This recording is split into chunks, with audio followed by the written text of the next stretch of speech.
ನಮಸ್ಕಾರ. ವಿಕ್ರಮ ವಿಶೇಷ ಕಾರ್ಯಕ್ರಮಕ್ಕೆ ಸ್ವಾಗತ. ನಾನು ಶ್ವೇತಾ. ನಮ್ಮ ಜೀವನದಲ್ಲಿ ಏನೋ ಒಂದು ನಂಬಲ ಸಾಧ್ಯವಾದಂತದ್ದು ಸಂಭವಿಸಿದಾಗ ಅದನ್ನ ನಾವು ಪವಾಡದಂತೆ ನಡೆದು ಹೋಯ್ತು ಅಂತ ಹೇಳ್ತೀವಿ.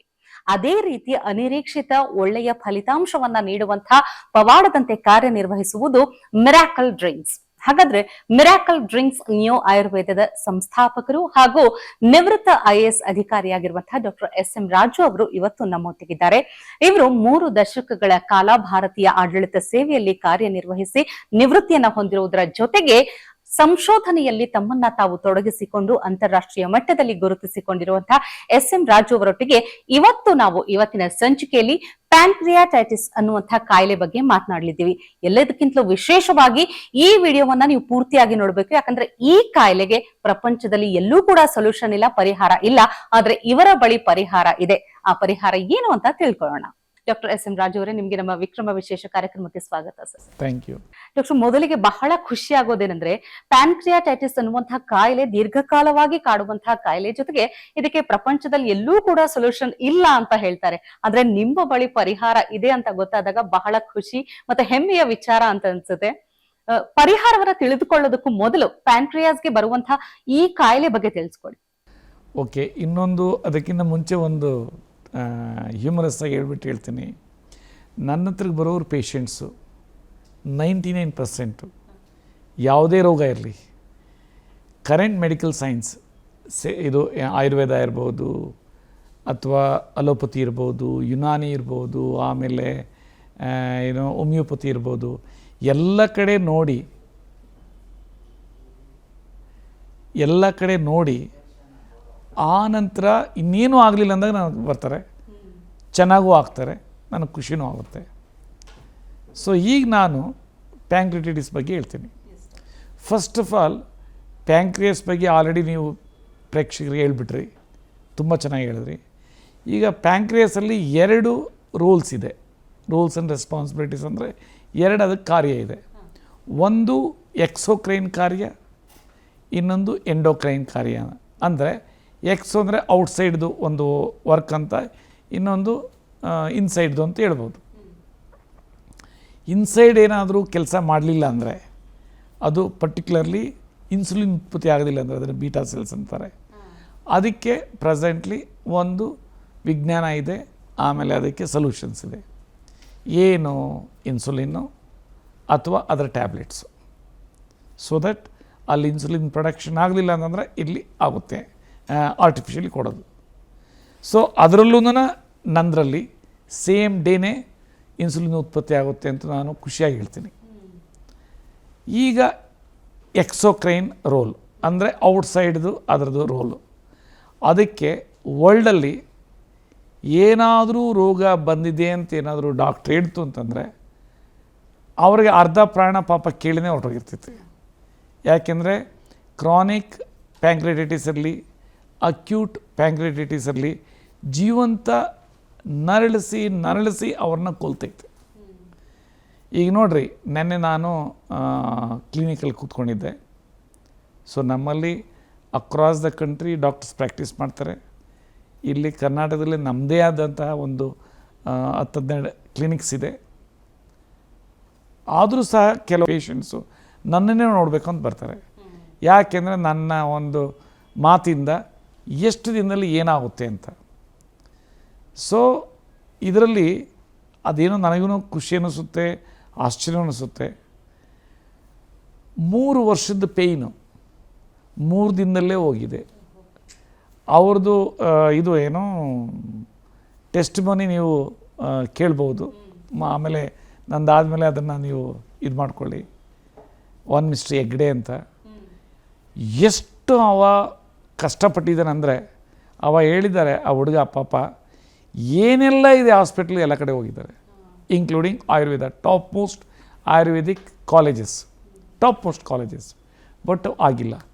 ಕೊನೆಯಲ್ಲಿ ಅವರು ಹೇಳ್ತಾ ಇದ್ದಾರೆ, ನಾವು ಬ್ರಾಹ್ಮಣರು ಆ ವೈದಿಕ್ ಅಂತೇನೋ ಒಂದು ವರ್ಡ್ ಇತ್ತು ಆಧಾರದಲ್ಲಿ ಅಂತ ಅಂದ್ಕೊಂಡು ನಾನು ಬಂದೆ ನಿಮ್ಮ ಹತ್ರ, ನೀವು ಸಿಕ್ಕಲಿಲ್ಲ. ಹಾಗೇನೆ ಏನೋ ಬೇಕೋ ಬಿಟ್ಟಿಗೆ ಆಗ್ತದೋ ಇಲ್ಲವೋ ಅಂತ ತೊಗೊಂಡು ಹೋದೆ. ಆದರೆ 3 ದಿನಕ್ಕೆ ಹೊರಟೋಯ್ತು. ನನಗೆ ಆಶ್ಚರ್ಯ ಅನ್ನಿಸ್ತು. ಆಮೇಲೆ ನಾನು ಖುಷಿ ಆಗೋಯ್ತು. ಆಮೇಲೆ ಅದಾದಮೇಲೆ ಒಂದು 15 ದಿನ ಆದಮೇಲೆ ನನ್ನ ಹತ್ರ ಬಂದು ಭೇಟಿ ಮಾಡೋದಕ್ಕೆ. ಸೊ ಇಲ್ಲಿ ಏನು ಅಂತಂದರೆ most important, first of all ಯಾಕೆ ಬರುತ್ತೆ ಪ್ಯಾಂಕ್ರಿಯಾಟಿಸ್, ಒಂದು ಯಾಕೆ ಬರುತ್ತೆ ಅಂತ ಯಾರೂ ಹೇಳೋಕ್ಕಾಗಲ್ಲ. ಯಾಕೆಂದರೆ ಒಂದು ಮಗು 9 ವರ್ಷನೋ 8 ವರ್ಷದ್ದು ನಾನು ಟ್ರೀಟ್ ಮಾಡಿದ್ದೀನಿ. ಅವಳಿಗೆ ಅಕ್ಯೂಟ್ ಹೊಟ್ಟೆ ನೋವು ಮೈಸೂರಲ್ಲಿ JSS ಮೆಡಿಕಲ್ ಕಾಲೇಜಿಂದ ಎಲ್ಲ ಕಡೆ ತೋರಿಸಿದಾಗ ಕೊನೆಯಲ್ಲಿ ಟೆಸ್ಟ್ ಮಾಡಿದಾಗ ಸ್ಕ್ಯಾನ್ ಮಾಡಿದಾಗ ಕ್ರಾನಿಕ್ ಅಕ್ಯೂಟ್ ಪ್ಯಾಂಕ್ರಿಯಾಟಿಸ್ ಅಂತಿತ್ತು. ಅಕ್ಯೂಟ್ ಅಲ್ಲ, ಕ್ರಾನಿಕ್ ಆ ರಿಪೋರ್ಟ್ಸಲ್ಲಿ. ಸೊ ಕೊನೆಯಲ್ಲಿ ಇನ್ನು ಮುಗಿದೋಯ್ತು ಇನ್ನೇನು ಇಲ್ಲ ಅಂದಾಗ ಯಾಗೋ ನಮ್ಮದು ಗೊತ್ತಾಯಿತು. ನಮ್ಮ ಹತ್ರ ಬಂದಾಗ ಅವ್ರಿಗೂ ಅಷ್ಟೇ ಆ ಮಗುಗೆ ತೊಗೊಂಡಿದ್ದ ಒಂದು 2-3 ಡೇಸಲ್ಲೇ ಹೊಟ್ಟೆ ನೋವು ಹೊರಟೋಗಿದೆ. 1 ತಿಂಗಳಾದಮೇಲೆ ಮತ್ತೆ ಅವರು ಸ್ಕ್ಯಾನ್ ಮಾಡಿಸಿದ್ದಾರೆ. ಆ ಸ್ಕ್ಯಾನಲ್ಲಿ ಅಬ್ಸಲ್ಯೂಟ್ಲಿ ಏನೂ ಇಲ್ಲ ಅಂತ ಬಂದಿದೆ. ಅದು ಎಲ್ಲ ಎವಿಡೆನ್ಸ್ ಬೇಸ್ಡ್ ನಾನು ಹೇಳ್ತಾ ಇರೋದು. ಸೊ ಇವತ್ತು ನಾನೇನಾದರೂ ಕೂತ್ಕೊಂಡೆ ಅಂದರೆ, ಉದಾಹರಣೆಗೆ ನೆನ್ನೆ ನಾನು ಇದ್ದೆ ಆಫೀಸಲ್ಲಿ, ಸುಮಾರು 88-90 ಪೇಷಂಟ್ ನೋಡಿರಬೇಕು. ಬೆಳಗ್ಗೆ 10-15ದಿಂದ ಹಿಡಿದು ರಾತ್ರಿ ಈವ್ನಿಂಗ್ ಆಫ್ಕೋರ್ಸ್ 6:30-7 ಗಂಟೆವರೆಗೂ ನೋಡಿದ್ದೀನಿ. 4-5 ಡಾಕ್ಟರ್ಸ್ ಅವ್ರಿಗೆ ಸಪೋರ್ಟಿಂಗ್ ಎಲ್ಲ ಕೊಟ್ಟೆಲ್ಲ ಗೈಡ್ ಮಾಡೋದಕ್ಕೆ. ಅದರಲ್ಲಿ ಮ್ಯಾಕ್ಸಿಮಮ್ ಬಂದವರು ಲಿವರ್ ಸಿರೋಸಿಸ್ಸು, ಪ್ಯಾಂಕ್ರಿಯಾಟಿಸು ಮತ್ತು ಕಿಡ್ನಿ ಫೇಲ್ಯೂರ್ ಅವರು. ಸೊ ಈಗ ಪ್ಯಾಂಕ್ರಿಯಾಟಿಸ್ ಒಂದು ಯಾಕೆ ಬರುತ್ತಂದು ಯಾರೂ ಹೇಳೋಕ್ಕಾಗಲ್ಲ. ನಾನು ಹಿಂದಿನ ಎಪಿಸೋಡಲ್ಲಿ ಹೇಳಿದ್ದೆ, ಯಾವುದೋ ಒಂದು ಅನ್ನೋನ್ ಆರ್ಗನ್ಸು ಕೆಲಸ ಮಾಡ್ತಾಯಿಲ್ಲ. ಆ ಕೆಲಸ ಮಾಡದೇ ಇರೋದ್ರಿಂದ ಅದು ಕ್ಯಾಸ್ಕೇಡಿಂಗ್ ಎಫೆಕ್ಟ್, ಆ ಹಾರ್ಮೋನಿನ ಸಿಗ್ತಾಯಿಲ್ಲ ಇದಕ್ಕೆ ಪೋಷಣೆ ಮಾಡೋದಕ್ಕೆ, ಈ ಒಂದು ಪ್ಯಾಂಕ್ರಿಯಾಸ್ಗೆ ಎಕ್ಸೋಕ್ರೈನ್ ಔಟರ್ ಏರಿಯಾ. ಸೊ ಆದ್ದರಿಂದ ಆಗಿದೆ ಅಂತ ನಾನು ಹೇಳ್ತೀನಿ. ಆಮೇಲೆ ನೆಕ್ಸ್ಟ್ ಏನಂದರೆ ಹೈ ಆಲ್ಕೋಹಾಲ್ ಅಡಿಕ್ಷನ್ ಇರೋರಿಗೆ, ಲಿವರ್ ಸಿರೋಸಿಸ್ಸು ಆಗಿರ್ತದೆ ಅವರಿಗೆ, ಆಮೇಲೆ ಇದು ಪ್ಯಾಂಕ್ರಿಯಾಟಿಸು ಆಗಿರುತ್ತೆ. ಬಟ್ ಅನ್ಥಿಂಕಬಲ್ ರಿಸಲ್ಟ್ಸ್ ಬರುತ್ತೆ. ಒಂದು ಸಣ್ಣ ಉದಾಹರಣೆ ಹೇಳ್ತೀನಿ. ಒಂದು ಅವರ್ ಲೇಡಿ 53 ಇಯರ್ಸ್ ಓಲ್ಡ್, ಸುಮಾರು 2021 or 22ನಲ್ಲಿ ಹಾಸನ್ಗೆ ಹೋಗಿದ್ದಾರೆ. ಅಲ್ಲಿ ನೋಡಿದ ತಕ್ಷಣ ಹೇಳಿದ್ದಾರೆ ಇದಕ್ಕೇನೂ ಇಲ್ಲ ಸೊಲ್ಯೂಷನ್ನು ಅಂತ. ಸ್ಟ್ರೈಟ್ ಅವೇ ಇಡೀ ಫ್ಯಾಮಿಲಿ ಎಲ್ಲ ಇದು ಟೆಂಪೋ ಟ್ರಾವೆಲ್ ಮಾಡಿಕೊಂಡು ನನ್ನ ಹತ್ರ ಬಂದು ಐ ಥಿಂಕ್ 11 ಡೇಸ್ಗೆ ನಾರ್ಮಲ್ ಆಗೋಗ್ಬಿಡ್ತು. 600+ ಅಮೈಲೇಸು ನಾರ್ಮಲ್ಲು. ಅವ್ರ ಲೈಫೇಸನ್ನು ಟೆಸ್ಟ್ ಮಾಡಿಸಿರಲಿಲ್ಲ. ಮತ್ತು ಇನ್ನೊಂದು ಕೇಸು, ಈಗ ನಾನು ಇದರ ಜೊತೆಯಲ್ಲಿ ಏನು ಟೆಸ್ಟ್ ಮನಿ ಕೊಡ್ತೀನಿ, ಅವ್ರದ್ದು ಲೈಫೇಸ್ 2000+, ಅಮೈಲೇಸ್ ಅರೌಂಡ್ 600+ ಅಂತ ಕಾಣುತ್ತೆ. 15 ದಿನದಲ್ಲೇ ನಾರ್ಮಲ್ ಆಗಿದೆ ಅಂದರೆ ಯು ಕ್ಯಾನ್ ಇಮ್ಯಾಜಿನ್. ಡಾಕ್ಟರ್, ಖುಷಿ ಆಗುತ್ತೆ ಅಂದ್ರೆ ಎಷ್ಟೋ ವರ್ಷಗಳಿಂದ ಇರುವಂತಹ ಅಸಹನೀಯ ನೋವು ಕೆಲವೇ ದಿನಗಳಲ್ಲಿ ಮಾಯವಾಗುತ್ತೆ. ಅದೊಂದು ವರ್ಲ್ಡಲ್ಲಿ ಇದಕ್ಕೆ ಸೊಲ್ಯೂಷನೇ ಇಲ್ವಲ್ಲ. ಹೌದು ಹೌದು. ಆಮೇಲೆ ಇನ್ನೊಬ್ಬರದ್ದು ಹೇಳ್ತೀನಿ, ಅವ್ರ ಹೆಸರು ರವಿ ಅಂತ. ಬಂದಾಗ ಪ್ಯಾಂಟನ್ನು ಪಂಚೆಂಗೆ ಕಟ್ಕೊಂಡು ಬಂದಿದ್ದರು, ಮಂಡ್ಯದವರು. ಈಸ್ ಅ ಬಾಯ್ಲರ್ ಇದು ಮಾಡೋದು ಟೆಕ್ನಿಷಿಯನ್ನು. ಆಮೇಲೆ ಬಂದಾಗ ಹೆಂಡತಿ ಪಾಪ ಸಪೋರ್ಟ್ ತೊಗೊಂಡು ಬಂದಿದ್ದರು. ಸುಮಾರು ಸರಿ ಟೆಲಿಫೋನ್ ಮಾಡಿದ್ರು ಆಫ್ಕೋರ್ಸ್ ನನಗೆ, ಆದರೆ ಟ್ರೀಟ್ಮೆಂಟ್ ತೊಗೊಂಡಿರಲಿಲ್ಲ. ಸೊ ಕೊನೆಯಲ್ಲಿ ಬಂದಾಗ ಅಂದರು, ಸರ್ ಎಲ್ಲ ಕಡೆ ಹೋಗಿ ಮುಗಿದೋಯ್ತು, ಈಗ ನಾನು ವೆಯ್ಟು 75-80 kg ಇದ್ದವನು 28-30 kg ಇದ್ದೀನಿ. ಆಮೇಲೆ ಇಂಟರ್ವೀನಸ್ ಫುಡ್ಡು ಅಂದರೆ ವೇನ್ಸಲ್ಲಿ ಹಾಕಿ ಅದನ್ನು ಲಿಕ್ವಿಡ್ ಕೊಡ್ತಾಯಿದ್ದಿತ್ತು. ನಾಟ್ ಇವನ್ ಇನ್ ಇದು ಏನೋ ಮೌತಲ್ಲ, ಇದರಲ್ಲೂ ಅಲ್ಲ, ಫುಡ್ ಪೈಪ್ನಲ್ಲೂ ಅಲ್ಲ. ಇಂಟರ್ವಿನಸ್ ಫುಡ್ ಅಂದರೆ ಯು ಕ್ಯಾನ್ ಇಮ್ಯಾಜಿನ್. ಏನೋ ಯಾರು ICU ನಿಲ್ತಾರೆ ಅವರಿಗೆ ಕೊಡೋದಿದ್ದು, ಆ ಟೈಪು ಅದನ್ನು ಇಟ್ಕೊಂಡೇ ಬಂದಿದ್ದರು. ಸೊ ಕೊನೆಯಲ್ಲಿ ಅಂದೆ, ಇಲ್ಲಿ ತೊಗೊಳ್ಳಿ ನಂದು ಔಷಧಿ ಅಂತಂದೆ. ಸರ್ ಇಲ್ಲಿ ವಾಮಿಟ್ ಮಾಡ್ಕೊಂಡ್ಬಿಡ್ತೀನಿ ಏನೋ ನಿಮ್ಮ ಚೇಂಬರಲ್ಲಿ ಅಂತಂದರು. ಅಯ್ಯೋ ವಾಮಿಟ್ ಮಾಡ್ಕೊಂಡಂದರೆ ವರ್ಷೋರು ಇದ್ದೇ ಇರ್ತಾರೆ, ತೊಗೊಳ್ರಿ ಅಂತ ಹೇಳಿದೆ. ಏನೂ ಆಗಲಿಲ್ಲ. ಸೊ 20 ಡೇಸ್ ಆದ ನಂತರ ನನಗೇನು ಮೆಸೇಜ್ ಬರಲಿಲ್ಲ. ನಾನು ಅಂದ್ಕೊಂಡೆ ಏನೋ ಉಳಿದಿಲ್ಲ, ಏನೋ ಹೋಗ್ಬಿಟ್ಟಿರ್ಬೇಕು, ಡಿಮ್ಯಾಸ್ ಆಗೋಗಿರಬೇಕು ಅಂತ. 21ನೇ ದಿನ ನಮ್ಮ ಆಫೀಸ್ ಕಾಲ್ ಮಾಡಿದ್ದಾರೆ. ಸರಿಗೆ ಹೇಳ್ರಿ, ನಾನು ಮಟನ್ ತಿನ್ಬೋದು ಬೇಡ ಅಂತ. ಸೊ ಆಮೇಲೆ ನನ್ನ ಹತ್ರಕ್ಕೆ ಬಂದು ಕೇಳಿದರು. ನಾನಂದ್ರೆ ಬೇಗ ಮೇಲಕ್ಕೆ ಹೋಗ್ಬೇಕಂದ್ರೆ ತಿನ್ನು ಅಂತ ಹೇಳು, ಇಲ್ಲ ಅಂದರೆ ನಾನು ಏನು ಹೇಳಿದ್ದೀನಿ ಅಷ್ಟೇ ಫಾಲೋ ಮಾಡು ಅಂತ. ಸೊ ಆ ರೀತಿ ಇದರಲ್ಲಿ ಎಲ್ಲ ಏಜ್ ಅವ್ರದ್ದು ನಾನು ಇದು ಮಾಡಿಬಿಟ್ಟಿದ್ದೀನಿ. ವರ್ಲ್ಡಲ್ಲಿ ಹೇಳ್ತೀನಿ, ಪ್ಯಾಂಕ್ರಿಯಾಟಿಸ್ ಇಲ್ಲವೇ ಇಲ್ಲ. ನಾನು ಅಥಾರಿಟೇಟಿವ್ ಹೇಳ್ತೀನಿ, 100% ಅದು ಆಗುತ್ತೆ. ಆಮೇಲೆ ಇನ್ನೊಂದು patient is early 18-19 year old, abnormal weight, ನೋಡೋಕ್ಕೆ ಇದು ಚಿಕ್ಕಬಳ್ಳಾಪುರದ ಹುಡುಗ ಯಾಗ ಆಯಿತು ಅಂದರೆ ಅನ್ಥಿಂಕಬಲ್, ಆ ರೀತಿ ಇದರಲ್ಲಾಗುತ್ತೆ.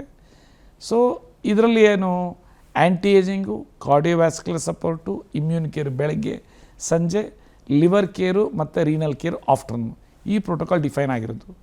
ಇದು ಎಸ್ಪೆಷಲಿ ಇದೇ ಪ್ರೋಟೋಕಾಲಲ್ಲಿ ಹಾರ್ಟ್ ಪ್ರಾಬ್ಲಮ್ ಇದ್ದರೆ ಅದು ಹೋಗುತ್ತೆ, ಡಯಾಬಿಟಿಸ್ ಇದ್ದರೆ ಅದು ಹೋಗುತ್ತೆ, ಆಮೇಲೆ ಇದು ಏನಾದರೂ ಲಿವರ್ ಫ್ಯಾಟಿ ಲಿವರ್ ಇದ್ದರೆ ಅದು ಕ್ಲಿಯರ್ ಆಗುತ್ತೆ. ಸೊ ಈ ರೀತಿ ಮಲ್ಟಿಪಲ್ ಇದರಿಂದ ಉಪಯೋಗ ಆಗುತ್ತೆ.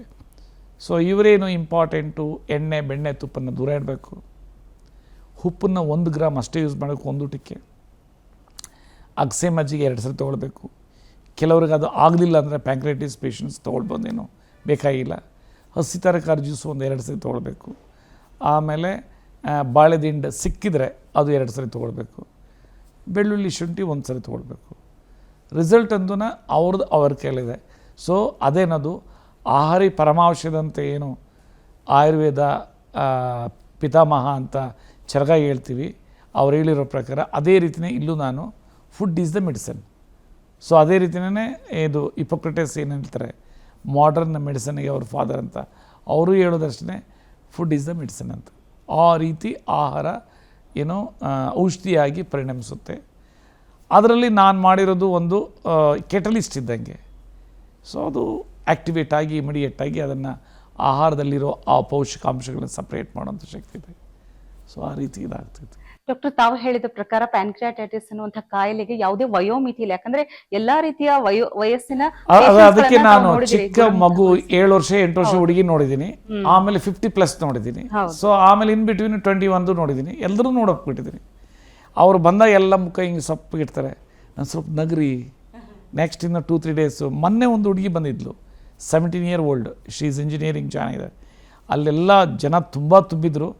ನಮ್ಮ PA ಬಂದಂದರು, ಸರ್ ಒಂದು ಹುಡುಗಿ ತುಂಬ ನೋವ್ತಾ ಇದೆ, ಪ್ಯಾಂಕ್ರಿಯಾಟೈಟಿಸ್ ಪೇಷಂಟ್. ಅಲ್ಲೇ ಔಷಧಿ ತರಿಸಿ ಅಲ್ಲೇ ಕುಡಿಸ್ದೆ. So she was extremely happy with no time. ನನ್ನ ನಂಬರು ಕೊಟ್ಟೆ, ಆ ಹುಡುಗಿನೂ ಆಯ್ ಅಂತ ಕಳಿಸಿದ್ದಾಳೆ, ಮತ್ತೆ ನೋವಿದೆ ಅಂತ ನನಗೇನು ಮೆಸೇಜ್ ಕಳಿಸಿಲ್ಲ. ಡಾಕ್ಟರ್, ತಾವು ಕೊಡುವಂತಹ ಚಿಕಿತ್ಸೆಯ ಜೊತೆಗೆ ಈ ಸಂಚಿಕೆಯಲ್ಲಿ ಯಾವ ಮನೆ ಮದ್ದು ಬಗ್ಗೆ ಹೇಳ್ಕೊಡ್ತೀರಿ ಪ್ಯಾನ್ಕ್ರಿಯಾಟೈಟಿಸ್? ಸೊ ಇದರಲ್ಲಿ ಅಗಸೆ ಮಜ್ಜಿಗೆ ಅಂತ ಹೇಳ್ಕೊಡ್ತೀನಿ. ಇದು ಅಗಸೆ ಮಜ್ಜಿಗೆ ಏನು ಅಂತಂದರೆ ಇದು ಸೂಪರ್ ಫುಡ್. ಇದು ಯಾರಾದರೂ ತೊಗೊಂಡ್ರೆ ಅವರು ಕ್ಯಾನ್ಸರ್ಗೆ ಪ್ರೂವ್ಡ್ ಆಗಲ್ಲ, ಅಂದರೆ ಅದಕ್ಕೆ ದೂರ ಇರ್ತಾರೆ ಅಂತ. ಹಾರ್ಟ್ ಅಟ್ಯಾಕ್ ಆಗಲ್ಲ, ಆಮೇಲೆ ಇದು ಸ್ಟ್ರೋಕ್ ಆಗೋದಿಲ್ಲ. ಲೇಡೀಸ್ಗೆ ಎಸ್ಪೆಷಲಿ ಇದು ಮೆನೋಫಾಸ್ ಪ್ರಾಬ್ಲಮ್ ಇತ್ತು ಅಂದರೆ ಅನೀಸ್ನೆಸ್ ಎಲ್ಲ ಇರೋದಿಲ್ಲ. ಆಮೇಲೆ ಸ್ಕಿನ್ ಶ್ರಿಂಕ್ ಆಗಲ್ಲ, ಆಮೇಲೆ ಕೂದಲು ಉದುರಲ್ಲ. ಅಷ್ಟು ಪವರ್ ಇದರಲ್ಲಿದೆ, ಯಾಕೆಂದರೆ ಇದರಲ್ಲಿ ಲಿಗ್ನನ್ಸ್ ಇದ್ದಿದೆ, ಅದು ಬಾಡಿನ ಡಿಟಾಕ್ಸ್ ಮಾಡುತ್ತೆ. ಆಮೇಲೆ ಒಮೆಗಾ 3 ಒಮೆಗಾ 6 ಇದೆ, ಅದು ಸೆಲ್ಯುಲಾರ್ ಮೆಟಬಾಲಿಕ್ ಆ್ಯಕ್ಟಿವಿಟಿ ಮತ್ತು ಸೆಲ್ಯುಲಾರ್ ರೆಸ್ಪಿರೇಟರಿ ಸಿಸ್ಟಮನ್ನು ರೆಗ್ಯುಲೇಟ್ ಮಾಡುತ್ತೆ. ಆಮೇಲೆ ಅದು ಪ್ರೋಬಯೋಟಿಕ್ ಆಗಿನೂ ನಮ್ಮ ಹೊಟ್ಟೆಯಲ್ಲಿರೋ ಒಂದು ಉಪಯುಕ್ತ ಜೀವಾಣುಗಳ ಮಲ್ಟಿಪ್ಲಿಕೇಶನ್ಸ್ಗೆ ಮತ್ತು ಇದು ಕೊಡ್ತೈತೆ. ಅದು ಆ ರೀತಿ ಅಷ್ಟು ಅದರ ಉಪಯೋಗ ಇದೆ. ಖಂಡಿತ. ಈ ಅಗಸೆ ಮಜ್ಜಿಗೆ ಮಾಡೋದು ಹೇಗೆ ಅಂತ ಒಂದ್ಸಲ ನೋಡ್ಬಿಟ್ಟೋಣ. ಈಗ ನಾನು ಪ್ಯಾಂಕ್ರಿಯಾಟೈಟಿಸ್ ಪೇಷಂಟ್ಸ್ಗೆ ಡಿಸ್ಕಷನ್ ಮಾಡೋವಾಗ ಹೇಳಿದ್ದೆ, ಅಗಸೆ ಮಜ್ಜಿಗೆದು ಯಾವ ರೀತಿ ಮಾಡಬೇಕು ಅಂತ ತೋರಿಸ್ತೀನಿ ಅಂತ. ಫಸ್ಟ್ ಆಫ್ ಆಲ್ ಇದು ಅಗಸೆ ಮಜ್ಜಿಗೆದು ಏನು ಮಹತ್ವನ ತಿಳ್ಕೊಂಡ್ರೆ ಅವಾಗ ತುಂಬ ಚೆನ್ನಾಗಿರುತ್ತೆ. ಇದು ಕ್ಯಾನ್ಸರ್ ಪೇಷಂಟ್ಸ್ಗೆ ಕೀಮೋ ರೀತಿ ಕೆಲಸ ಮಾಡುತ್ತೆ. ಡಾಕ್ಟರ್ ಜೋಹನಾ ಬಡ್ವಿಗ್ ಅಂತ ಜರ್ಮನ್ ಲೇಡಿ ಇದನ್ನ ಕಂಡುಹಿಡಿದಿರೋದು, ಈ ಪ್ರಾಸೆಸ್ನ. ನನ್ನ ಮಗನಿಗೆ ಬ್ಲಡ್ ಕ್ಯಾನ್ಸರ್ ಆಗಿದೆ, ಇದು ಯೂಸ್ ಮಾಡಿದ್ವಿ CMC ವೆಲ್ಲೂರ್ ಹಾಸ್ಪಿಟಲ್ ಇದ್ದಾಗ. ವಿತೌಟ್ ಡಾಕ್ಟರ್ಸ್ ನಾಲೆಡ್ಜ್ ಫಾಸ್ಟ್ ಆಗಿ ಅವನು ರಿಕವರಿ ಆದ. AML ಬ್ಲಡ್ ಕ್ಯಾನ್ಸರ್ ಇದ್ದ ಅವನು. ಎರಡನೇದು, ಇದೇ ಕಾನ್ಸೆಪ್ಟ್ ಅನ್ನ ನಾನು ಎಂಟೈರ್ ಯಾವ ಡಿಸೀಸ್ ನಾನು ಟ್ರೀಟ್ ಮಾಡ್ತೀನಿ ಅದಕ್ಕೆಲ್ಲನೂ ಇದು ಮಾಡಿದ್ದೀನಿ. ಅದರಲ್ಲಿ ಒಂದೊಂದು ಟೈಮ್ ಪ್ಯಾಂಕ್ರಿಯಾಟೈಟಿಸ್ನವರಿಗೆ ಇದು ಸೂಟೂ ಆಗಲ್ಲ, ಸೂಟ್ ಆಗಲಿ ತಗೊಳ್ಳೋದೇನು ಬೇಕಾಗಿಲ್ಲ. ಫಸ್ಟ್ ಇದ್ರ ಮಹತ್ವ ಏನು, ಇದರಲ್ಲಿ ಅಗಸೆ ಮಜ್ಜಿಗೆ ಏನು ನಾನು ಹೇಳ್ತೀನಿ, ಅದರಲ್ಲಿ ಅಗಸೆ ಬೀಜದಲ್ಲಿ ಲಿಗ್ನನ್ಸ್ ಇದೆ, ಒಮೆಗಾ 3 ಒಮೆಗಾ 6 ಇದೆ. ಲಿಗ್ನನ್ಸು ನಮ್ಮ ಶರೀರನ ಡಿಟಾಕ್ಸ್ ಮಾಡುತ್ತೆ, ಪಂಚಕರ್ಮ ಮಾಡ್ತೈತೆ. ಒಮೆಗಾ 3 ಒಮೆಗಾ 6 ನಮ್ಮ ಶರೀರದಲ್ಲಿರೋ ಎಲ್ಲ ಅಂಗಗಳ ಮೆಟಬಾಲಿಕ್ ಆಕ್ಟಿವಿಟಿನ ರೆಗ್ಯುಲೇಟ್ ಮಾಡುತ್ತೆ. ಸೊ ಇದು ಅಗಸೆ ಬೀಜ. ಇದನ್ನ ಕಂಡೀಷನ್ ಏನು, ಉರಿಬಾರ್ದು, ಪೌಡ್ರ್ ಮಾಡಿ ಇಡಬಾರ್ದು. ಮಾಡಿದ ಮೇಲೆ 15 ನಿಮಿಷ ಒಳಗಡೆ ಕನ್ಸ್ಯೂಮ್ ಮಾಡಿಬಿಡ್ಬೇಕು. ಇಲ್ಲ ಅಂದ್ರೆ ರೆನ್ಸಿಡಿಟಿ ಆಗಿ ಅದರ ಗುಣ ನಮಗೆ ಅದರಲ್ಲಿರೋ ಔಷಧಿಯ ಮೌಲ್ಯ ಸಿಗೋದಿಲ್ಲ. ಆಮೇಲೆ ಇದು ಮೊಸರು ಬೇಕು. ಒಂದು ಪೋರ್ಷನ್ ಮಾಡೋದು ಅಂದ್ರೆ 1 ಗ್ಲಾಸ್ ಮಾಡಬೇಕು ಅಂತಂದ್ರೆ 1 ಕಪ್ ಮೊಸರು ಹಾಕ್ಬೇಕು. ಒಂದು 100 ml ಇರ್ಬೋದು ಅಥವಾ 60 ml ಇರ್ಬೋದು. ಏನು ಮೊಸರುಗೆ ಯೂಸ್ ಮಾಡಬೇಕು ಅಂತ, ಮೊಸರು ಒಂಥರ ಮೆಡಿಸಿನ್ ವ್ಯಾಲ್ಯೂ. ಇದು ಆ ಒಂದು ಆಯಿಲ್ ಕಂಟೆಂಟ್ ಏನಿದೆ ಈ ಫ್ಲಾಕ್ಸ್ ಸೀಡ್ಸ್ ಅಲ್ಲಿ, ಒಮೆಗಾ 3 ಒಮೆಗಾ 6 ಎಲ್ಲದನ್ನ ಫ್ಯಾಟಿ ಆಸಿಡ್ಸ್, ಅದನ್ನ ನೀರಿನ ಸ್ವರೂಪ ಕನ್ವರ್ಟ್ ಮಾಡುವಂತ ಶಕ್ತಿ ಇದಿದೆ. ಈಗ ಕೆಲವರು ಹೇಳ್ತಾರೆ ಏನು ನನಗೆ ಆಸ್ತಮಾ ಇದೆ, ಕೋಲ್ಡ್ ಆಗುತ್ತೆ, ಇದಾಗುತ್ತೆ ಅಂತ. ಅವ್ರೇನ್ ಮಾಡ್ಬೇಕು ಅಂತಂದ್ರೆ ಇದನ್ನ ಹಾಟ್ ವಾಟರ್, ಬಿಸಿನೀರಿನಲ್ಲಿ ಯೂಸ್ ಮಾಡ್ಕೊಂಡು ಮಾಡ್ಬೇಕು. ಈಗ ನೀರು ರೂಮ್ ಟೆಂಪರೇಚರ್ ತಗೊಂಡಿದ್ದೀನಿ, ಅಲ್ಲಿ ಬಿಸಿನೀರು ತಗೊಳ್ಬೇಕು. ಈ ಕಿಡ್ನಿ ಪೇಷಂಟ್ಸ್ಗೆ ಜಾಸ್ತಿ ನೀರು ಯೂಸ್ ಮಾಡಂಗೇ ಇಲ್ಲ. ಅವ್ರೇನ್ ಮಾಡ್ಬೇಕು, ಬಾಯ್ಲ್ಡ್ ವಾಟರ್ನ ಸ್ವಲ್ಪ ಹಾಕೊಳ್ಬೇಕು. ಇಲ್ಲಾಂದ್ರೆ ಈ ಮೊಸರನ್ನೇನೆ ಹಾಟ್ ವಾಟರ್ ಇಟ್ಬಿಟ್ರೆ ಬಿಸಿ ಆಗೋಗ್ತೈತೆ, ಅದನ್ನು ಯೂಸ್ ಮಾಡ್ಬೋದು. ಆಮೇಲೆ ಇವರು ಆಸ್ಮಾ ಪೇಷಂಟ್ಸ್ ಅಂತೂ ಅದನ್ನ ಹಾಟ್ ವಾಟರ್ನಲ್ಲೇ ಯೂಸ್ ಮಾಡಬೇಕು. ಅದಾದ್ಮೇಲೆ ಆಸ್ಮಾ ಪೇಷಂಟ್ಸು ಕನ್ಸ್ಯೂಮ್ ಮಾಡಿದ್ಮೇಲೆ ಕುಡಿದ್ಮೇಲೆ ಬಾಯಿ ತೊಳ್ಕೊಳ್ಬೇಕು. ಅದು ಆಮೇಲೆ ಲಿವರ್ ಸಿರೋಸಿಸ್ ಪೇಷಂಟ್ಸ್ ಮತ್ತೆ ಕಿಡ್ನಿ ಪೇಷಂಟ್ಸ್ ನೀರು ಮಿಕ್ಸ್ ಮಾಡಬಾರ್ದು. ಯಾಕೆಂದ್ರೆ ಅವ್ರು 1 ಲೀಟರ್ ಒಳಗಡೆ ನೀರು ಕುಡಿಬೇಕು ಅಂತ ಕಂಡೀಷನ್ ಇದೆ. ಯಾಕಂದ್ರೆ ಬಾಡಿನಲ್ಲೇ ವಾಟರ್ ಜಾಸ್ತಿ ಇರ್ತದೆ. ಈಗ ಯಾವ ರೀತಿ ಮಾಡ್ಬೇಕಂತ ನಾನು ತೋರಿಸ್ಕೊಡ್ತೀನಿ. ಇದು ಕಾಫಿ ಗ್ರೈಂಡರ್. ಇದನ್ನ ಸಣ್ಣ ಮಸಾಲೆ ಗ್ರೈಂಡರ್ ಅಲ್ಲಿ ಬೇಕಾದ್ರೂ ಮಾಡ್ಬೋದು. ಯಾಕೆಂದ್ರೆ ಜನಸಾಮಾನ್ಯರಲ್ಲಿ ಇದು ಸಿಗೋದಿಲ್ಲ. ಸಣ್ಣ ಮಸಾಲೆ ಗ್ರೈಂಡರ್ ಎಲ್ಲ ಮನೆಗಳಲ್ಲಿ ಇದ್ದೇ ಇರ್ತೈತೆ, ಅದರಲ್ಲಿ ಮಾಡ್ಬೋದು. ಇದರಲ್ಲಿ ಏನ್ ಮಾಡ್ಬೇಕು, ಇದು ಅನ್ನ ತಿನ್ನೋ ಚಮಚ. ಸೊ ಇದರಲ್ಲಿ 15 ಗ್ರಾಮ್ ಅಳತೆ ಆಟೋಮೆಟಿಕ್ಲಿ ಬರುತ್ತೆ ನೋಡಿ. ಈಗ 15 ಗ್ರಾಮ್, ಇದು 15 ಗ್ರಾಮ್ ಇದು ಹಾಕದೆ. ಈಗ ಒಂದು ವೇಳೆ ಇಬ್ರು ಕೊಡ್ಬೇಕು, ಇನ್ನೊಂದು 15 ಗ್ರಾಮ್ ಹಾಕಿದ್ವಿ. ಆಮೇಲೆ ಇದು ಅಗಸೆ ಎಣ್ಣೆ. ಇದು ಅಗಸೆ ಎಣ್ಣೆ ಏನು, ಇದು ಅಲ್ಯೂಮಿನಿಯಂ ಕಂಟೈನರ್ ಇದ್ರೆ ಅದರ ಒಂದು ಮೆಡಿಸಿನಲ್ ವ್ಯಾಲ್ಯೂ ಇರುತ್ತೆ. ಅದೇ ಬೇರೆ ಕಂಟೈನರ್ ಅಲ್ಲಿದ್ರೆ ಇರೋದಿಲ್ಲ. ಇದು ನನ್ನ ಮಗನಿಗೆ ಬ್ಲಡ್ ಕ್ಯಾನ್ಸರ್ ಬಂದಾಗ ಒಬ್ರು ಕನಕಪುರದ ಹತ್ರ ರೋಡಲ್ಲಿ ಏನು ಆರ್ಟ್ ಆಫ್ ಲಿವಿಂಗ್ ಸೆಂಟರ್ ಪಕ್ಕದಲ್ಲಿ ಅವರು ಪ್ರೊಡಕ್ಷನ್ ಮಾಡಿ ಎಲ್ರಿಗೂ ಕೊಡ್ತಾ ಇದ್ರು, ಎಂಟೈರ್ ಕಂಟ್ರಿ ವೈಡ್. ಈಗ ನಾವು ಇದನ್ನ ನಾವೇನೆ ಮಾಡ್ತೀವಿ. ಯಾಕೆಂದ್ರೆ ಪ್ಯೂರಿಟಿ ಬಾರಿ ಇಂಪಾರ್ಟೆಂಟು. ಈಗ 2 ಸ್ಪೂನ್ ಹಾಕಿದ್ದೀನಿ. ಯಾಕೆ 2 ಸ್ಪೂನ್ ಹಾಕಿದ್ದೀನಿ ಅಂದ್ರೆ ಒಂದೊಂದು ಟೈಮು ಹಳ್ಳಿಗಳಲ್ಲಿ ಸಣ್ಣ ಗ್ರೈಂಡರ್ ಇರ್ತದೆ, ಮಸಾಲೆ ಗ್ರೈಂಡರು. ಅದರಲ್ಲಿ 1 ಟೇಬಲ್ ಸ್ಪೂನ್ ಹಾಕಿದ್ರೆ ಪುಡಿ ಸರಿಯಾಗಲ್ಲ. 2 ಟೇಬಲ್ ಸ್ಪೂನ್ ಹಾಕಿದ್ರೆ ಇಬ್ರು ಕುಡಿಬಹುದು, ಯಾರು ಬೇಕಾದ್ರೂ ಕುಡಿಬಹುದು. ಇದು ಬಾರಿ ಹೆಲ್ತಿ ಡ್ರಿಂಕ್. ಸೊ ಇದನ್ನೆಲ್ಲ ಹಾಕಿದ್ವಿ, ಹಾಕಿ ಇದನ್ನ ಮುಚ್ಚಿದ್ವಿ. ಸೊ ಈ ಕಾಫಿ ಗ್ರೈಂಡರ್ ಇದು. ಸೊ ಈಗ ನೋಡಿ ಬ್ಯೂಟಿಫುಲ್ ಪೌಡರ್ ಆಗಿದೆ, ಹೇಗಿದೆ, ಫೈನೆಸ್ಟ್ ಪೌಡ್ರು. ಈಗ ಇದಕ್ಕೆ 2 ಟೇಬಲ್ ಸ್ಪೂನು ಎಣ್ಣೆ ಹಾಕ್ಬೇಕು. ಯಾಕಂದ್ರೆ 2 ಟೇಬಲ್ ಸ್ಪೂನ್ ಬೀಜ ಹಾಕಿದ್ವಿ, ಇಬ್ಬರಿಗೆ ಮಾಡ್ತಾ ಇದ್ದೀನಿ. 2 ಟೇಬಲ್ ಸ್ಪೂನು ಎಣ್ಣೆ ಹಾಕ್ಬೇಕು. ಇದಕ್ಕೆ 1 ಸ್ಪೂನು, 2 ಸ್ಪೂನು.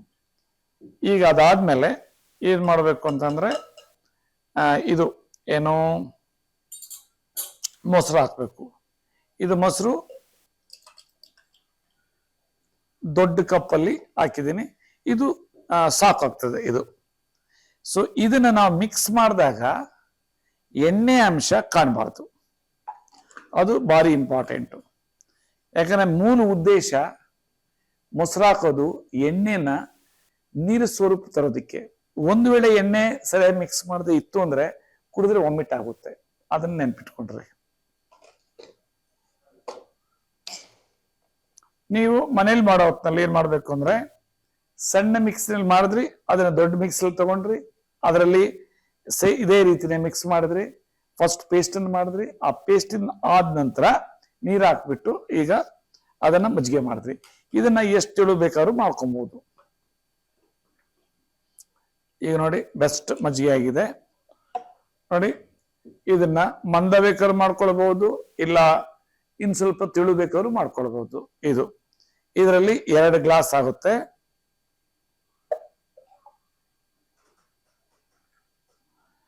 ಅಂದ್ರೆ ಈಗ ನೋಡಿ ಇದರಲ್ಲಿ ಯಾವ ಲೆವೆಲ್ ಇದೆ ಅಂತಂದ್ರೆ ಈ ಒಂದು ಗ್ಲಾಸು ಹೇಳ್ಬೇಕು ಅಂದ್ರೆ 10,000-15,000 ರೂಪಾಯಿನ ವರ್ತ್ ಅಂತ ಹೇಳ್ಬಹುದು. ಯಾಕೆಂದ್ರೆ 100 kg ಕಡಲೆ ಬೀಜದಲ್ಲಿ ತಿಂದ್ರೆ ಎಷ್ಟು omega-3 omega-6 ಲಿಗನ್ ಸಿಗುತ್ತೆ ಅಷ್ಟು ಇದೆ ಅಂತ ರಿಸರ್ಚ್ ಆರ್ಟಿಕಲ್ಸ್ ಹೇಳ್ತವೆ. ಅಷ್ಟು ಪವರ್ಫುಲ್ ಇದು. 100 kg ತಿಂದ್ರೆ ಅರಗ್ಸಕ್ಕೂ ಆಗಲ್ಲ, ತಿನ್ನೋಕ್ಕೂ ಆಗೋದಿಲ್ಲ. ಅಥವಾ ಬೇರೆ ರೀತಿ ಹೇಳ್ಬೇಕಂದ್ರೆ ಇದು 12 kg ಗೋಡಂಬಿ ಅಥವಾ 2 kg ಸಾಲ್ಮನ್ ಫಿಶ್ ಅನ್ನು ಈಕ್ವೇಟ್ ಮಾಡ್ತಾ ಇದ್ದಾರೆ. ಜನಕ್ಕೆ ಏನು ಅಂದ್ರೆ ಅದರ ವ್ಯಾಲ್ಯೂ ಮತ್ತೆ ಅದರದ್ದು ಗುಣ ಹೇಳ್ತು ಅಂತಂದ್ರೆ ಆಟೋಮೆಟಿಕ್ಲಿ ಅದನ್ನ ಅಕ್ಸೆಪ್ಟ್ ಮಾಡ್ಕೊಳ್ತಾರೆ. ಇವಾಗ ಇದಕ್ಕೆ 2 ರೂಪಾಯಿನೂ 3 ರೂಪಾಯಿನೂ ಖರ್ಚಾಗಿಲ್ಲ. ಇದು ಕನ್ಸ್ಯೂಮ್ ಮಾಡ್ತು ಅಂದ್ರೆ ಲೈಫಲ್ಲಿ ಕ್ಯಾನ್ಸರು ಬರೋದಿಲ್ಲ ಅಂತ ಹೇಳ್ತಾರೆ ಡಾಕ್ಟರ್ ಜೋಹಾನಾ ಬಡ್ವಿಕ್. ಆಮೇಲೆ ಹೆಲ್ತಿ ಪರ್ಸನ್ ತಗೊಂಡ್ರೆ ಬೇರೆ ಯಾವ ಹೆಲ್ತ್ ಪ್ರಾಬ್ಲಮ್ಸ್ನ ಬರೋದಿಲ್ಲ, ಅದನ್ನೆಲ್ಲ ತಡೆಗಟ್ತದೆ. ಯಾಕಂದ್ರೆ ಡೈಲಿ ಬಾಡಿನ ಸ್ವಚ್ಛ ಮಾಡ್ತಾ ಇರ್ತೈತೆ, ಡೈಲಿ ಬಾಡಿ ಮೆಟಬಲಿಕ್ ಆಕ್ಟಿವಿಟಿನ ಆಕ್ಟಿವ್ ಆಗಿಟ್ಟಿರ್ತದೆ. ಸೊ ಇದು ಇದರ ಮಹತ್ವ. ಇದು ಯಾವುದೇ ಏಜ್ನವ್ರು ತಗೊಳ್ಬಹುದು. ಆಮೇಲೆ ಹೆಲ್ತಿ ಪರ್ಸನ್ ಒಂದ್ಸರಿ ತಗೊಳ್ಬೇಕು as A first course of breakfast. ಅಂದ್ರೆ ಬೆಳಗ್ಗೆ ತಿಂಡಿ ಸಮಯದಲ್ಲಿ ಫಸ್ಟ್ ಇದು ತಗೊಂಡು ಆಮೇಲೆ ಹಣ್ಣು ತಿಂದು ಆಮೇಲೆ ತಿನ್ಬೇಕು. ಆಮೇಲೆ ಏನಾದರೂ ಕ್ಯಾನ್ಸರ್ ಅಲ್ಲದೆ ಬೇರೆ ಡಿಸೀಸ್ ಇತ್ತು ಅಂದ್ರೆ ಅವ್ರು 2 ಸರಿ ತಗೊಳ್ಬೇಕು, ಕ್ಯಾನ್ಸರ್ನವರು 3 ಸರಿ ತಗೊಳ್ಬೇಕು. ಅದನ್ನ ನೆನ್ಪಿಟ್ಕೊಳ್ಳಿ. ಆಮೇಲೆ ತಗೊಂಡ್ಮೇಲೆ ಹೊಟ್ಟೆ ಹಸಿಯಲ್ಲ. 50+ ಇರೋರಿಗೆ ಹೊಟ್ಟೆ ಹಸಿಲಿಲ್ಲ ಅಂತಂದ್ರೆ ಬೇರೆ ತಿನ್ನಕ್ ಹೋಗ್ಬಾರ್ದು, ಇಲ್ಲಾಂದ್ರೆ ಬ್ಲೋಟಿಂಗ್ ಆಗುತ್ತೆ. ಸೊ ಇದನ್ನ ನೆನ್ಪಿಟ್ಕೊಂಡು ಆಮೇಲೆ ಇದು ಟೆಸ್ಟ್ ಮನಿ ನೋಡ್ಬಿಡಿ. ಅದು ಯಾವ ರೀತಿ ಆ ಹುಡುಗ 21 ವರ್ಷದ ಇಂಜಿನಿಯರ್ ಉಡುಪಿ ಹುಡುಗ 3 ವರ್ಷ ಪೇಯ್ನು 3 ದಿನದಲ್ಲಿ ಹೋಗಿದೆ ಅನ್ನೋದು ಅದಿದೆ. ಸ್ವಲ್ಪ ದೊಡ್ಡದಾಗಿದೆ ಟೆಸ್ಟ್ ಮನಿ. ಅದು ನೀವು ಹೋಗ್ಬಿಟ್ರೆ 50% ನೀವು ರೋಗ ಆ ಒಂದು ನೋವು ಆವತ್ತೇ ಕ್ಲಿಯರ್ ಆಗುತ್ತೆ ಅಂತ ಕೇಳ್ತೀನಿ. ಅದನ್ನು ಟೆಸ್ಟ್ ಮನಿನ ನೀವು. ನಿಮ್ಮ ಹೆಸರೇನಪ್ಪ? ನಮ್ಮ ಹೆಸರು ಸುಬ್ರಹ್ಮಣ್ಯ ಅಂತ. ಎಷ್ಟು ಏಜು? ನಿಮಗೆ 22. ನಿಮಗೆ ಕ್ರಾನಿಕ್ ಪ್ಯಾಂಕ್ರಿಯಾಟಿಸ್ ಇಂದ ಏನು ಪ್ರಾಬ್ಲಮ್ ಇತ್ತು? ನಮ್ಮಲ್ಲಿ ಮಿರಕಲ್ ಡ್ರಿಂಕ್ಸ್ ಟ್ರೀಟ್ಮೆಂಟ್ ಪ್ರೋಟೋಕಾಲ್ ತಗೊಂಡ್ಮೇಲೆ 15 ದಿನದಲ್ಲಿ ಚೇಂಜಸ್ ಆಗಿದೆ ಅಂತ ಹೇಳ್ತೀರಿ. ಹೌದು. ಮೊದಲು ಏನು ಪ್ರಾಬ್ಲಮ್ ಇತ್ತು? ಡಾಕ್ಟರ್ ಏನೇನು ಹೇಳ್ತಾರೆ ಹೇಳ್ರಿ. ಮೊದಲು ನಮ್ಗೆ ಏನು ಪ್ರಾಬ್ಲಮ್ ಇತ್ತು ಅಂತ ಯಾವ ಡಾಕ್ಟರ್ಸಿಗೂ ಗೊತ್ತಾಗ್ಲಿಲ್ಲ. ಅವರು ಒಂದು ಜಡ್ಜ್ಮೆಂಟ್ ತಂದು ನಿಮಗೆ ಅಕ್ಯೂಟ್ ಪ್ಯಾಂಕ್ರಿಯಾಟಿಸ್ ಆಗಿದೆ ಅಂತ ಅಂದ್ರು. ಆಕ್ಚುಲಿ ಅಕ್ಯೂಟ್ ಪ್ಯಾಂಕ್ರಿಯಾಟಿಸ್ ಆದ್ರೆ ಅಮೈಲಿಸ್ ಸೇರ್ಬೇಕಂತೆ, ಅಮೈಲಿಸ್ ಲೈಪೇಸ್ ಅಂತ ಇರ್ತದೆ. ಬಟ್ ನಾನು ಲೈಪೇಸ್ ಏರ್ತಿತ್ತು, ಅಮೈಲಿಸ್ ಏರೋದಿಲ್ಲ. ನಾನು ಸಿರ್ಸಿಯಲ್ಲಿ ತೋರಿಸಿದ್ದೇನೆ, ಮಂಗಳೂರಲ್ಲಿ ತೋರಿಸಿದ್ದೇನೆ. ಬಿಟ್ರೆ ಬೆಂಗಳೂರಲ್ಲಿ ಒಂದು 5-6. ಆಮೇಲೆ ಪ್ರಾಬ್ಲಮ್ ಏನೇನಿತ್ತು? ಪ್ರಾಬ್ಲಮ್ ಏನೇನಿತ್ತು ಅಂದ್ರೆ ನನಗೆ ಇನ್ಸೋಮಿನಿಯಾ ಇತ್ತು, ನಿದ್ರೆ ಬರೋದಿಲ್ಲ ಆಗಿತ್ತು, ಸಿಕ್ಕಾಪಟ್ಟೆ ವೀಕ್ನೆಸ್ ಇತ್ತು, ನಡೆಯೋದು ಓಡಾಡ್ಲಿಕ್ಕೂ ಆಗೋದಿಲ್ಲ ಆಗಿತ್ತು. ಈ ನಾನು ಫ್ಲೂಯಿಡ್ ತಗೊಂಡು ಬರ್ತಿದ್ದೆ. ಎರಡನೇದಾಗಿ ಗ್ಯಾಸ್ಟ್ರಿಕ್, ಅಸಿಡಿಟಿ, ತಿಂದಿದ್ದು ಜೀರ್ಣ ಆಗಲ್ಲ, ಕೊಳೆತು ವಾಸನೆ ಬರ್ತಿತ್ತು ತಿಂದ ತಕ್ಷಣ. ಇನ್ನೊಂದು ಹೊಟ್ಟೆ ನೋವು, ಇಲ್ಲಿ ನೋವು ಬರ್ತದೆ, ಪ್ಯಾಂಕ್ರಿಯಾಸ್ ಇಲ್ಲಿ ಇರ್ತದೆ ಅಂತ, ಇಲ್ಲಿ ನೋವು ಬರ್ತಿತ್ತು. ಮತ್ತೆ ಬೆನ್ನಿಗೆ ಬರ್ತಿತ್ತು, ಸಿಕ್ಕಾಪಟ್ಟೆ ನೋವು ಬರ್ತಿತ್ತು. ಆಕ್ಚುಲಿ ನಮ್ಗೆ ಏನಾಯ್ತು ಅಂದ್ರೆ ಯಾವ ಎಂಜೈಮ್ ಇಂಗ್ಲಿಷ್ ಮೆಡಿಸನ್ ತಾಗಲ್ಲ ಅನ್ನೋದು ನಮ್ಗೆ ಒಂದು ಅಚ್ಚರಿ. ಏನಕ್ಕೆ ಅಂದ್ರೆ ಇಂಗ್ಲಿಷ್ ಮೆಡಿಸನ್ ಕೊಟ್ಟ ತಕ್ಷಣ ತಾಗ್ತದೆ ಯಾವ್ದಾದ್ರು. ಲಾಸ್ಟ್ ಡಾಕ್ಟರ್ಸ್ ಏನಂತಂದ್ರು ಅಂದ್ರೆ ನಿಮ್ಗೆ ಏನಿಂದ ಆಗ್ತಾ ಇದೆ ಪ್ಯಾಂಕ್ರಿಯಾಟಿಸ್ ಅಂತ ನಮ್ಗೆ ಗೊತ್ತಾಗ್ಲಿಲ್ಲ. ಅಷ್ಟು ಟೆಸ್ಟ್ ಮಾಡಿಸಿದ್ದಾರೆ, ಗ್ಲೂಕೋಸ್ ಟೆಸ್ಟ್, ನಂತರ ಕೊಲೆಸ್ಟ್ರಾಲ್ ಟೆಸ್ಟ್, ಕಡೆಗೆ ಎಂಡೋಸ್ಕೋಪಿ, ಕಡೆ colonoscopy, endoscopic ultrasound, city scan, normal scan, ಕಡೆಗೆ ಬ್ಲಡ್ ಟೆಸ್ಟು, ನಂತರ MRCP ಅಂತ ಏನೋ ಒಂದು ಮಾಡಿಸಿದ್ದಾರೆ. ಅದು ಎಲ್ಲ ಟೆಸ್ಟ್ ಮಾಡಿಸಿದ್ರು ನಿಮ್ದು ಎಲ್ಲ ಆರ್ಗನು ಕರೆಕ್ಟ್ ಆಗಿದೆ, ನಿಮ್ದು ಏನೂ ತೊಂದರೆ ಆಗಿಲ್ಲ. ಪ್ಯಾಂಕ್ರಿಯಾಟಿಸ್ ಏನು ಅದು ಕ್ರೋನಿಕ್ಕು ಏನೂ ಆಗಿಲ್ಲ, ಕೊಳೆತು ಇಲ್ಲ, ಏನೂ ಆಗಿಲ್ಲ, ನಮ್ಗೆ ಶುಗರ್ ಏನು ಬಂದಿಲ್ಲ, ಎಲ್ಲ ಕರೆಕ್ಟ್ ಆಗಿದೆ ಅಂತ ಹೇಳಿದ್ದಾರೆ. ಆದ್ರೆ ಏನಕ್ಕೆ ಬರ್ತಾ ಇದೆ ಅಂತ ನಮ್ಗೆ ಗೊತ್ತಾಗ್ತಾ ಇಲ್ಲ ಅಂತಂದ್ರು. ಅದಕ್ಕೆ ಏನು ಮಾಡಬೇಕು, ಅದಕ್ಕೆ ಏನೂ ಟ್ರೀಟ್ಮೆಂಟ್ ಇಲ್ಲ. ನೀವು ಎನ್ಸೈಮ್ಸ್ ಬಿಡುಗಡೆ ಆಗ್ತಾ ಇಲ್ಲ, ಎನ್ಸೈಮ್ ಇದ್ದಿದ್ದು ಟ್ಯಾಬ್ಲೆಟ್ ತಗೊಳ್ಳಿ. ಸೊ ಈಗ ಕ್ರಾನಿಕ್ ಪ್ಯಾಂಕ್ರಿಯಾಟಿಸ್ ಅಂತ ಇದೆ ಅಂತ ಹೇಳಿದ್ರೆ ರಿಪೋರ್ಟ್ ನೋಡಿದೆ. ಆಮೇಲೆ ಲಿವರ್ ಸೈಜ್ ಆಲ್ಸೋ ಸ್ವಲ್ಪ ಫ್ಯಾಟಿ ಲಿವರ್ ಇದೆ ಅಂತ ಹೇಳಿದ್ರೆ ಮೊನ್ನೆ ಈಗ ನಮ್ದು ಮೆಡಿಸನ್ ನೀವು 20ನೇ ತಾರೀಕು 20th June 2023 ತಗೊಂಡ್ರಿ. ಸೊ ಯಾವ ರೀತಿ ಚೇಂಜಸ್ ಆಯ್ತು ಹೇಳಪ್ಪ? ಈ ಒಂದು ನಮ್ಗೆ ವೆರಿ ಫ್ರಾಂಕ್ ಆಗಿ ಹೇಳಿ, ಎಷ್ಟೋ ಜನಕ್ಕೆ you will be like a angel. ಎಷ್ಟೋ ಜನಕ್ಕೆ ಪ್ಯಾಂಕ್ರಿಯಾಟಿಸ್ ಅಂದ್ರೆ ಅರ್ಧ ಪ್ರಾಣ ಹೊಟ್ಟೋಗಿರ್ತದೆ, ಒಳ್ಳಲ್ಲಿ ಸೈನ್ಸ್ ಇಲ್ಲ ಅಂತ. ಈಗ ನಿಮ್ಗೆ ಹೆಂಗ್ ಚೇಂಜಸ್ ಆಯ್ತು ಅದ್ರ ಬಗ್ಗೆ ಹೇಳ್ರಿ. ಆಕ್ಚುಲಿ ಪ್ಯಾಂಕ್ರಿಯಾಟಿಸ್ ಅಲ್ಲಿ 3 ಟೈಪ್ ಇರ್ತದೆ ಅಂತೆ. ಒಂದು ತೀರಾ ಹೈ, ಅದಾದ್ರೆ ಏನು ಪ್ಯಾಂಕ್ರಿಯಾಸ್ ಒಡೆದು ಮಲ್ಟಿ ಆರ್ಗನ್ಸ್ ಮೇಲೆ ಬಿದ್ದು ಮಲ್ಟಿ ಆರ್ಗನ್ ಫೇಲ್ಯೂರ್ ಆಗೋದು. ಇನ್ನೊಂದು ಮೈಲ್ಡ್ ರೀತಿಯಲ್ಲಿ ಆಗೋದು, ಅಂದ್ರೆ ಪದೇ 2 ವರ್ಷಕ್ಕೊಮ್ಮೆ 5 ವರ್ಷಕ್ಕೊಮ್ಮೆ ಈ ತರ ಆಗೋದು. ಇನ್ನೊಂದು ನನ್ನ ಕೇಸ್ ಯಾವ ತರ ಅಂದ್ರೆ ಇತ್ಲಾಗ ಪೂರ್ತಿ ಹೋಗ್ಲೂ ಇಲ್ಲ, ಇತ್ಲಾಗ ಪೂರ್ತಿ ಕಡಿಮೆನೂ ಆಗಲಿಲ್ಲ. ಆ ಥರ ಅದು ಯಾವ ಥರ ಅಂತಂದ್ರೆ ನಾನು ಇಲ್ಲೂವರೆಗೂ ಒಂದು 15-20 ಡಾಕ್ಟರ್ಸಿಗೆ ತೋರಿಸಿದ್ದೀನಿ, ಅವ್ರು ಯಾರಿಗೂ ಜಡ್ಜ್ಮೆಂಟೇ ಮಾಡ್ಲಿಕ್ಕೆ ಆಗಲಿಲ್ಲ. ಸೊ ಅದರಿಂದ ನಾನು 3 ವರ್ಷ ಸಫರ್ ಪಟ್ಟಿದ್ರಿಂದ ನನ್ಗೆ ಏನ್ ಕಾಯಿಲೆ ಆಗಿದೆ ಅಂತ ನಾನು ಬೇರೆಯವ್ರಿಗೆ ಹೇಳಕ್ಕೂ ಆಗ್ತಾ ಇರ್ಲಿಲ್ಲ. ಮನೆಯವ್ರಿಗೆ ಕೇಳಿದ್ರೆ ಅದು ಎಂತ ಎನ್ಸೈಮ ಎಂತ ಏನ ಪ್ಯಾಂಕ್ರಿಯಾಸ್ ಅಂದ್ರೆ 80-90% ಜನಕ್ಕೆ ಗೊತ್ತೇ ಇಲ್ಲ. ಲಿವರು, ಕಿಡ್ನಿ, ಕೆಲವೊಂದು ಆರ್ಗನ್ಸ್ ಗೊತ್ತುಂಟು. ಪ್ಯಾಂಕ್ರಿಯಾಸ್ ಅಂದ್ರೆ ಅದು ಏನು ಅಂತಾನೆ ಗೊತ್ತಿಲ್ಲ. ನನಗೂ ಅದು ಏನಾಗ್ತಾ ಇದೆ ನಂಗೆ ಹೋಪೇ ಹೋಗೋಗಿತ್ತು. ಬರೀ ಒಂದು 15 ದಿನ ಈ ಔಷಧಿ ತಗೊಳ್ಬೇಕಾದ್ರೆ ನಾನು ಯೂಟ್ಯೂಬ್ ಅಲ್ಲಿ ನೋಡಿದ್ದು, ಯಾರೋ ನಮ್ಗೆ ಸಲಹೆ ಕೊಟ್ಟಿದ್ದಲ್ಲ, ಇದು ಮಿರಕಲ್ ಡ್ರಿಂಕ್ಸ್ ಯೂಟ್ಯೂಬ್ ಅಲ್ಲಿ ನೋಡಿದ್ದು. ಯೂಟ್ಯೂಬ್ ಅಲ್ಲಿ ನೋಡಿ ಅದ್ರ ಬಗ್ಗೆ ತುಂಬಾ ವೆಬ್ಸೈಟ್ ಎಲ್ಲ ಇದೆ, ಅವ್ರದ್ದು ಅದ್ರಲ್ಲೆಲ್ಲ ಚೆಕ್ ಮಾಡಿ ಇದೊಂದು ಮಾಡೋಣ, ಇದೊಂದು ವೇದಿಕ್ ಲಿಟ್ರೇಚರ್, ನಾನು ಸ್ವಲ್ಪ ಬ್ರಾಹ್ಮಿಣ್ಸ್, ನಾನು ಅದು ಸ್ವಲ್ಪ ಗೊತ್ತಿದೆ, ಇದೊಂದು ಮಾಡೋಣ, ಒಂದು ಹೋಪ್ ಬಂತು. ಅವರು ಆಕ್ಚುಲಿ ಅದ್ರಲ್ಲಿ ಪ್ಯಾಂಕ್ರಿಟೈಟಿಸ್ ಆಗಿದವರು ಒಂದು 2-3 ಜನ ಗುಣಮುಖ ಆದವ್ರದ್ದು ವೆಬ್ಸೈಟ್ ಇದ್ರಲ್ಲಿ ಯೂಟ್ಯೂಬ್ ಅಲ್ಲಿ ಹಾಕಿದ್ರು. ಅದು ಬಿಟ್ಟು ಅವರು ಆಯುಷ್ ಟಿವಿ ಅಂತ ಚಾನಲ್ ಅಲ್ಲಿ ಏನೋ ಬರ್ತಿದ್ರು, ಅದ್ರಲ್ಲಿ ಅವರು ಮಾತಾಡೋದು ಕೇಳಿ, ಅವರು ಹೇಳೋದು ರೀತಿ ನೋಡೇ ಇದ್ರಲ್ಲಿ ಇವ್ರು ಹೇಳೋದ್ರಿಂದ ಏನೋ ಒಂದು ಹೋಪ್ ಇದೆ, ಅವ್ರ ಕೈಗುಣ ಅಂತ ಹೇಳ್ತೇವೆ ನಾವು. ಅದೇನೋ ಇದೆ, ಇದನ್ನ ಒಮ್ಮೆ ತಗೊಂಡು ನೋಡೋಣ, ಇಷ್ಟೆಲ್ಲ ಮಾಡಾಯ್ತು ಅಂತ ಒಮ್ಮೆ ತಗೊಂಡೆ. ಅದು ತಗೊಂಡು ಮನೆಗೆ ಹೋದಾಗ್ಲೂ ನನಗೆ ಇದಿಲ್ಲ, ಹೋಪ್ಸ್ ಇರ್ಲಿಲ್ಲ. ಇದೆಲ್ಲ ಬರೀ ಅದರಲ್ಲಿ ಇದನ್ನ ನೋಡಿದೆ ಇಂಗ್ರೀಡಿಯೆಂಟ್ಸ್. ಅದು ನಾ ಆಕ್ಚುಲಿ ಆಯುರ್ವೇದಿಕ್ಕೂ ಮಾಡಿದ್ದೆ, ಆಯುರ್ವೇದಿಕ್ಕೂ ಅದೇನೋ ಮಾದಿಫಲ್ ರಸಾಯನ ಏನೇನೋ ಕೊಟ್ಟಿದ್ರು. ಇದು ಏನಿಲ್ಲ ಆಯುರ್ವೇದಕ್ಕೆ ಇರ್ಬೇಕನ, ಇದು ಹ್ಯಾಂಗ್ ಎಕ್ಸ್ಟ್ರಾ ಕೆಲಸ ಮಾಡುತ್ತೆ ಅಂತ ತಗೊಂಡೆ. ತಗೊಳ್ಬೇಕಾದ್ರೂ ಅಷ್ಟೇ ಇರ್ಲಿಲ್ಲ. ಒಂದು 4 ದಿನದಲ್ಲಿ ಫುಲ್ ಬಾಡಿ ಚೇಂಜಸ್ ಆಗೋದು. ಒಂದು 4 ದಿನದಲ್ಲಿ ಇದು 4 ದಿನ ಬರ್ತದೆ, ಇನ್ನೊಂದು 5ನೇ ದಿನಕ್ಕೆ ಮತ್ತದೇ ಹಳೆ ಬರ್ತದೇನೋ ಅಂತ ಅನ್ಕೊಂಡೆ. ಆದ್ರೆ ಆಗ್ಲಿಲ್ಲ. 5 ದಿನ ಆಯ್ತು, ಆಗ್ಲಿಲ್ಲ. ನಂಗೆ ಹಾಗೆ ಆಗ್ತಿತ್ತು. 5 ದಿನಕ್ಕೆ ಒಂದ್ಸತಿ ಬ್ರೌನಿಶ್ ಮೋಷನ್ ಬರೋದು, ವೀಕ್ನೆಸ್ ಆಗೋದೆಲ್ಲ ಆಗ್ತಿತ್ತು. 5 ದಿನ ಆಯ್ತು ಆಗ್ಲಿಲ್ಲ, 10 ದಿನ ಆಯ್ತು ಆಗ್ಲಿಲ್ಲ. ಈಗ 15 ದಿನದ ಮೇಲೆ ಇದು ಕೊಟ್ಟಿದ್ರು, 15 ದಿನ, ಜಸ್ಟ್ 15 ದಿನ ತಗೊಂಡೋಗಿ ನೋಡಿ ಅಂತ. 15 ದಿನದಲ್ಲಿ ಎಷ್ಟು ಚೇಂಜಸ್ ಆಯ್ತು ಅಂತಂದ್ರೆ, ನಂಗೆ ಆಕ್ಚುಲಿ ಹುಳಿತಾಗಿ ಬರ್ತಿತ್ತು, ಅದು ಕಂಪ್ಲೀಟ್ ಕಡಿಮೆ ಆಗಿದೆ. ಇನ್ನೊಂದು ಎಸಿಡಿಟಿ, ಗ್ಯಾಸ್ಟ್ರಿಕ್ ಆಗ್ತಿತ್ತು, ಅದು ಕಂಪ್ಲೀಟ್ ಕಡಿಮೆ ಆಗಿದೆ. 3 ವರ್ಷದಿಂದ ನನ್ನ ನೆರಳು ಹಂಗೆ ಇದ್ದಿದ್ದು ನೋವು, ಪೇನ್ ಬರ್ತಿತ್ತು. ಇಲ್ಲಿ ಬಿಟ್ರೆ ಬ್ಯಾಕ್ ಪೇನ್ ಬರ್ತಿತ್ತು. ಅದು ಪ್ಯಾಂಕ್ರಿಟೈಟಿಸ್ ಆದ್ರೆ ಏನೋ ಬರುತ್ತಂತೆ. ಆ ಪೇನು ಒಂದು 3 ದಿನದಲ್ಲಿ ಕಡಿಮೆ ಆಗಿದೆ. 3 ವರ್ಷದಲ್ಲಿ ಇದ್ದಿದ್ದು 3 ದಿನದಲ್ಲಿ ಪೇನ್ ಇಲ್ಲ. ನಾನು ಡಯಟ್ ಮಾಡೋದ್ರಿಂದ ಆಯ್ತಾನೋ ಅಂತ ಅನ್ಕೊಂಡೆ, ಸ್ವಲ್ಪ ಜಾಸ್ತಿ ತಿಂದೆ, ಆದ್ರೂ ಪೇನ್ ಇಲ್ಲ. ಒಂದು ಸ್ವಲ್ಪ ನೀರ್ ಕುಡಿದ್ರು ಇಲ್ಲಿ ಪೇನ್ ಬರ್ತಿತ್ತು, ಏನು ತಿನ್ಲಿಕ್ಕೆ ಆಗೋದಿಲ್ಲ ಆಗಿತ್ತು. 1 ವರ್ಷ ನಾನು ಲಿಕ್ವಿಡ್ ಅಲ್ಲೇ ಇದ್ದೆ, ಲಿಕ್ವಿಡ್ ತಿಂದ್ರು ನೋವು ಬರ್ತಿತ್ತು. ಅಂತದ್ರಲ್ಲಿ ಬರೀ 3 ದಿನದಲ್ಲಿ ಪೇನ್ ಹೋಗಿದೆ ನನಗೆ. 4-5ನೇ ದಿನಕ್ಕೆ ಸ್ವಲ್ಪ ಶಕ್ತಿ ಬಂದಿದೆ, ವೀಕ್ನೆಸ್ ಎಲ್ಲ ಕಡಿಮೆ ಆಗಿದೆ. ಮತ್ತೆ ಈ ಬ್ರೌನಿಶ್ ಟೆಸ್ಟ್, ಮೋಷನ್ ಟೆಸ್ಟಿಗೆ ಕಳಿಸ್ತಿದ್ರು, ಅದೆಲ್ಲ ಕಡಿಮೆ ಆಗಿದೆ. ಮತ್ತೆ ಇದು ಎನ್ಸೈಮ್ ಅಮೈಲೇಸ್ ಲೈಪೇಸ್ 2200 ಹೋಗ್ತಿತ್ತು, ಅಮೈಲೇಸ್ 198 ಹೋಗ್ತಿತ್ತು. ಅಮೈಲೇಸ್ ಈಗ ಮೊನ್ನೆ ಟೆಸ್ಟ್ ಮಾಡಿದ್ದೇನೆ, 64ಕ್ಕೆ ಬಂದಿದೆ. 2000 64. ಅದು ಒಂದು 15 ದಿನದಲ್ಲಿ ಆಗಿದ್ದು.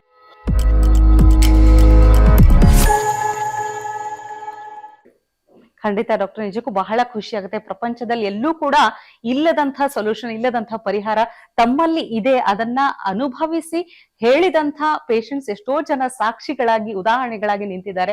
ಬಹಳ ಖುಷಿ ಆಗುತ್ತೆ ಡಾಕ್ಟರ್. ಈ ಪ್ಯಾಂಕ್ರಿಯಾಟೈಟಿಸ್ ಬಗ್ಗೆ ಸಂಪೂರ್ಣವಾದ ಮಾಹಿತಿಯನ್ನು ನೀಡಿದಕ್ಕೆ thank you so much. Thank you very much. ನೋಡಿದ್ರಲ್ಲ ವೀಕ್ಷಕರೇ, ಪ್ಯಾಂಕ್ರಿಯಾಟೈಟಿಸ್ ಎನ್ನುವಂತಹ ಕಾಯಿಲೆ ದೀರ್ಘಕಾಲವಾಗಿ ಕಾಡುವಂಥದ್ದು, ಜೊತೆಗೆ ಒಮ್ಮೆ ಬಂದ್ರೆ ಸಾಕು ಅದು ಜೀವನ ಪರ್ಯಂತವಾಗಿ ಕಾಡ್ತಿರುತ್ತೆ ಎನ್ನುವಂತಹ ಒಂದು ತಪ್ಪು ಕಲ್ಪನೆಯಲ್ಲಿದ್ವಿ. ಆದ್ರೆ ಇದಕ್ಕೂ ಕೂಡ ಪ್ರಪಂಚದಲ್ಲಿ ಎಲ್ಲೂ ಸಿಗದಂತ ಪರಿಹಾರ ಇವರ ಬಳಿ ಸಿಕ್ಕಿದಾಗ ಬಹಳ ಸಂತೋಷವಾಗುತ್ತೆ. ಹಾಗಾದ್ರೆ ಇದನ್ನ ಕೂಡ ನೀವು ಅಳವಡಿಸಿಕೊಳ್ಳಬಹುದು, ಜೊತೆಗೆ ಆ ಮನೆಮದ್ದನ್ನ ಮನೆಯಲ್ಲಿ ಟ್ರೈ ಮಾಡಿ ನೋಡಬಹುದು. ಇನ್ನು ಮುಂದಿನ ಸಂಚಿಕೆಯಲ್ಲಿ ಮತ್ತೊಂದು ಕಾಯಿಲೆ ಹಾಗೂ ಪರಿಹಾರದ ಬಗ್ಗೆ ಮಾತಾಡೋಣ ಅಂತ ಹೇಳ್ತಾ ನಮಸ್ಕಾರ. ಟಿವಿ ವಿಕ್ರಮ, ದೇಶ ನಿಮ್ಮ ಕೈಯಲ್ಲಿ.